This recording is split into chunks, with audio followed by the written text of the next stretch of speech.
The list of bands I have seen more than once is very short and includes Pete Yorn, Aretha Franklin, though curiously neither time was on purpose, Pearl Jam, of course, and Modest Mouse, and that's it. So you can imagine my delight when I saw that the kind Patreon folks had upvoted Float On in the most recent round of Patreon Mega Vote-a-thon Extravaganza. Thank you, Patreon folks. And speaking of, I would like to take a moment to thank the following people for signing up for the Patreon supporter of the Cause Club: Troy, Jason Burris, Four Squirrel, and Jeff Stillwell. Thank you very much for your support. And a very special thank you for Mr. Four Squirrel from one Miss, oh here she is, Echo. Thank you, sir. Here we go.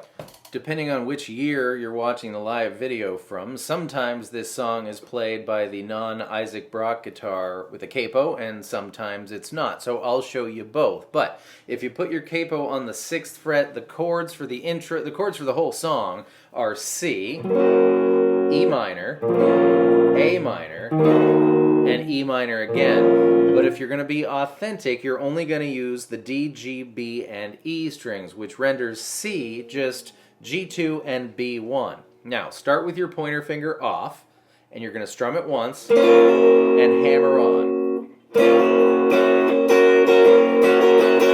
E minor is, of course, just D2, so long as we only strum 4 strings. For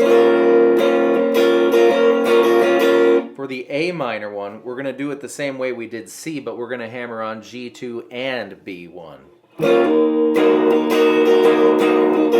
And back to E minor.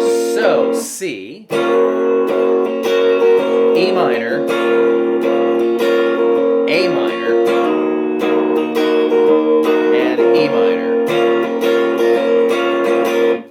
No capo is actually not that tricky, and it gives us more flexibility later to do more stuff when it comes time to make noisy noise and jam in the outro. So, what we're going to do is grab EBG in the 6th fret, that replaces our capo, and the D string in the 8th fret with your ring finger. So for our C chord, I'm still going to call it C, even though it's an F sharp chord. We're talking in capo terms, even though we're not using a capo.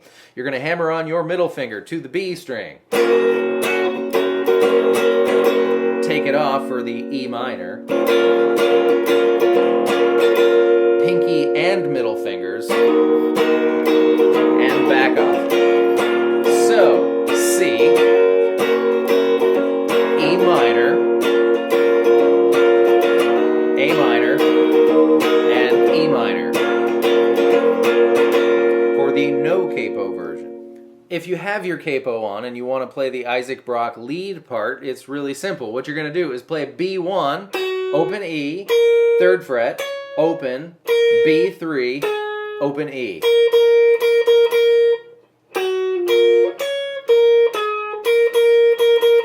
Then you do the same thing, except the first note is B open instead of B1. One more time. And then open E. B3, B1. But there's one big drawback to this, which is you cannot do the wigglies with the capo on, and the wigglies are paramount for this riff and everything Isaac Brock does, right? So he's not using a capo, of course. If you still have your capo on 6, that's fine. We are not going to intrude that far down the neck. Grab G11 and wiggle everything you can. B11, E9, back to B11, 9, and up to 11.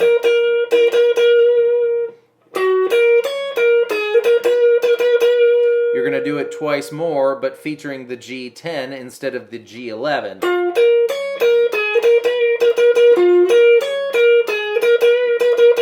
And here's where the wigglies really kick. We're going to go B11, 9, 7.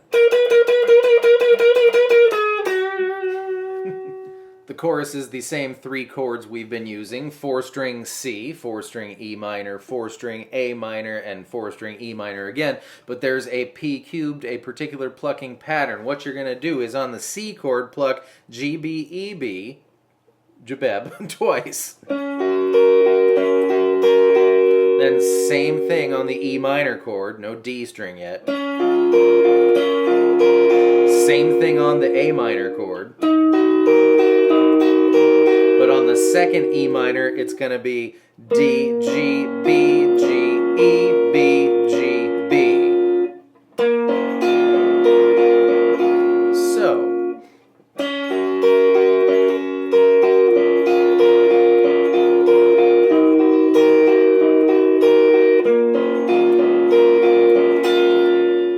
just to complete the thought. Dooga booga ebdooga. Dooga booga ebdooga. And like many Modest Mouse songs, especially when they play this one live, it will at some point turn into a loosely layered jam over the progression. And one of the things I love about Isaac Brock is he will just play any note at all, including wrong notes for the progression, which just goes to show you there's no such thing as a wrong note so long as you meant to do it, or at least act like you meant to do it. So I would encourage you to just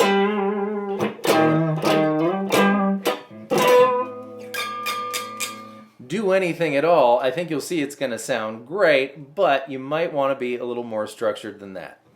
And one great way to be creative in a loose layered jam is to use octave chords in the scale in question. In this case, it's F sharp major. I'm going to start on the A string 9th fret. I'm going to add the G string 11th fret. That's two of the same note, an octave chord.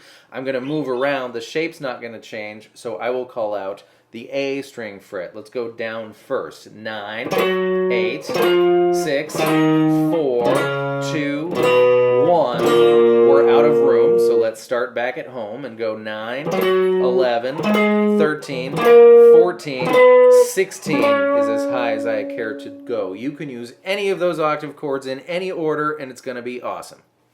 And just a little more cleanup, there's those high notes that sound like harmonics going into the outro, but I don't think they're harmonics. You can get the F sharp note on the D string 4th fret, and you can get the C sharp note on the A string 4th fret, but there is no F harmonic on the guitar. So, you know, go like this if you want. Or do this if you want. E14, 13 to B14, or don't do it.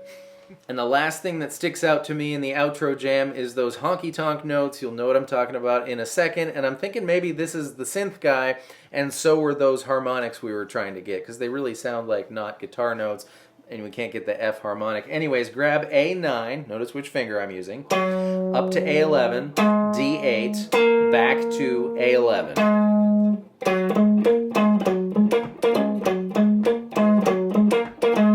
That's fun. And now we're done. Thank you so much for being here. I hope that was fun and helpful. What other Modest Mouse songs should we do? And of course, I'll see you next time with more stuff. Goodbye.